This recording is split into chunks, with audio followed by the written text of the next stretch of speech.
Well, when I came to Misfits, I obviously knew the organization very well, and I'd seen a League of Legends team with a lot of changes every year, not a lot of stability.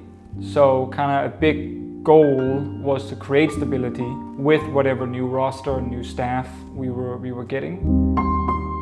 Part of that goal, or trying to achieve that goal, was to start off, fairly slow, without expectations, without a lot of pressure on people. Like, we didn't have to go in and win a bunch of games, otherwise, we would make changes and so on. So time was necessary. The moment preseason began for summer, everyone knew exactly what they were doing. Everyone were used to each other. We knew how to work. We knew what was our weaknesses, what would be our strengths, and we utilized that in summer to achieve the result we now are sitting with. Obviously 12-6 in the regular season, and stability at the end of the day kind of was the overall theme that I think we managed to achieve during the year, and I think it's really paid off for us and our players.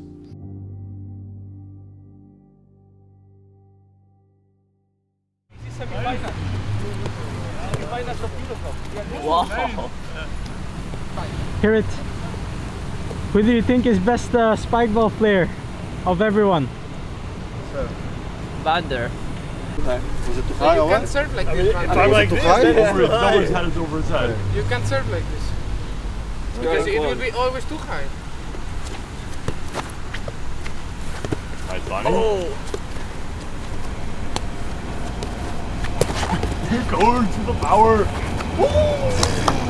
Smoothie bomb. So insane. You guys got it. Owen, Yo. what's the reason actually for playing Spikeball over every other sport?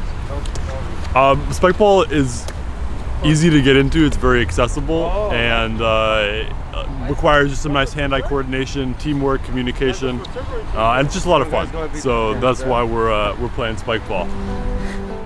I think having a family culture, or a culture that promotes togetherness within the team, is really important, because when you start adding stress, when you start adding pressure like we are now in the playoffs, if you have weak connections, weak bonds, those bonds will break and shatter. And so it's really important that we have each other's back. We know that we have a strong team behind us, and we have teammates that believe in us, even when either things are going really well and when things aren't going as well. Spending time outside of the game, doing things outside of the game, is really important. In esports, in League of Legends, there's definitely a culture of grind, play, and the more you play, the better you are. But that can lead to things like burnout or stress, depression, anxiety. So when we have these stronger bonds outside of the game, it brings a lot of balance to the players.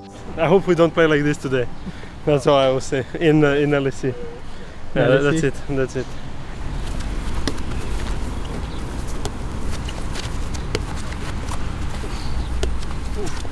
You got it. Quick. You. I got you. Oh! Oh! Tell me you filmed that! You got that, right? You filmed that, right? Yes, I got it. What? Who's sir? To start off by saying that the very first thing that we talked about when we came back to Berlin at the beginning of the split was that the goal is to reach Worlds. And maybe at the time you didn't believe it, but we're here now and we deserve to be here. And we're one best of 5 away of making that a reality. And we're against Rogue today, a team who is meant to be at Worlds, and they're meant to beat us. So all the pressure's on them, guys. All of the pressure is on them. And we're just here to prove people wrong. And we're the underdogs going into this game. And that's exactly where we want to be, and it's where we're comfortable. And I want to say that even though we're the underdogs, we know that we can beat them and we're not scared of them. And I need to ask of you 2 things today, which is very important, okay? The first thing is, whether we win or we lose, that every game we go into, we're together, because that's what got us here in the first place. And throughout the split, there was a lot of hard times, a lot of shit times, both individually and collectively as a team, but what kept us together was our persistence to overcome those problems and stay together as a team. And that's really important that we do that today throughout all the games, okay? And the second thing is that when we go into the game, you give it your all and you do the best game that you can possibly do, okay? And in a few hours, we're going to be qualified for Worlds, okay? Sounds good. So DP blind pick? Yes. MFGZ. We gotta get the pirate squad. Let's shock everyone tonight, boys. What do we say? Pirates. Pirates on 3, baby! 1, 2, 3, pirates!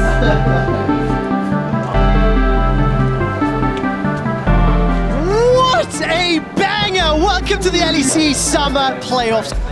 2 more kills to Rogue, 2 inhibitors to Rogue, and they're going to Hey, we're gonna bounce back. We got you. There we go, there we go. Hey, dude, it's just one game. What's done is done. We go to the next one. It's 0-0. Carries are taken down. Everybody on Misfits goes golden. They've got the soul. They've got the ace. And they're going to turn their attention to Rogue Bay. Reset. Get what you need from the room. Well done. Bro, you got this. I think you will go Worlds. And Rogue will be 1 Nexus away from the next round. Will be 1 Nexus away from guaranteed World.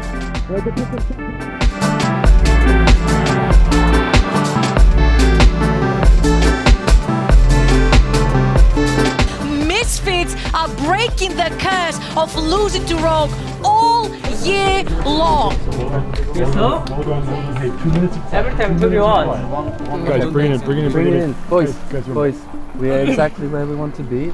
We are good boys. Let's fucking finish I just want to say There's something. yeah. It's fine. I just trust you, and if you want, you can do whatever you want, okay? No, don't say that to it. Why? Let's fucking win, okay? Okay. Let's fucking win. Hey, pirates on 3. 1, 2, 3, pirates! Let's go, Hey guys, boys. but don't get too stressed because we can win. Doing the job. Vetheo gets out of range of the Sidra ultimate by some time, manages to trade his life 1 for 1. The Meganar comes back with the stopwatch comes out. Here it's going low, less than 1,000. He's taken out. Inspired needs a reset to break the hearts of all Misfits fans. But Kobbe stays alive. The shield boat keeps him out. Finally gets it. Inspired got the reset.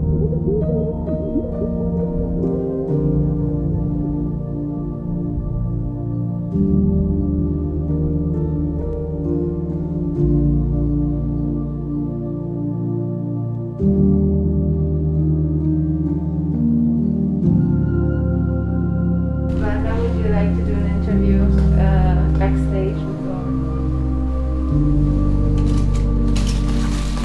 There is the sadness of us being so close, and then just that last game going in Inspired's favor, which could have obviously easily swung the other way. And then there is kind of that anger or frustration that I think everyone has when you then go and look back at the games. You're like, that one little mistake here, why did that happen? Oh my God, that is so annoying. But that's part of the game. Everyone will make mistakes. And everyone will do great things too in a series like this. And we just have to accept, at the end of the day, Rogue found a way to win Game 5. We didn't. And that's just the end of it. They deserve to win the series because of that. And we can then take some confidence away from it and say, man, we almost beat Rogue. That was super close. We can obviously beat the other teams as well. Well, I mean, I look at the lower bracket in a very exciting way right now because I think there's no cooler way than making Worlds than by having to beat Fnatic and then G2, the 2 biggest organizations with the most fans in all of Europe. So I know that it hurts a lot right now and we were very close, but we have a lot to be proud of. And I think today showed that we can beat anyone. And I think that we didn't have our best day and we still nearly beat the best team in Europe. So we just have to go into the loser bracket now and beat whoever's up next. Fnatic, Mad, G2. I'm feeling confident that we can do it. So let's keep our heads up and go again next week. Okay. Yep.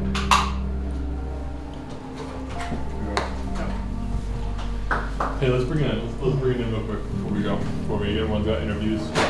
We got a recovery here. Let's bring it in real quick. We start together, we end together. What's the call? Pirates. Pirates? Family. I like it. Family on 3. 1, 2, 3, family!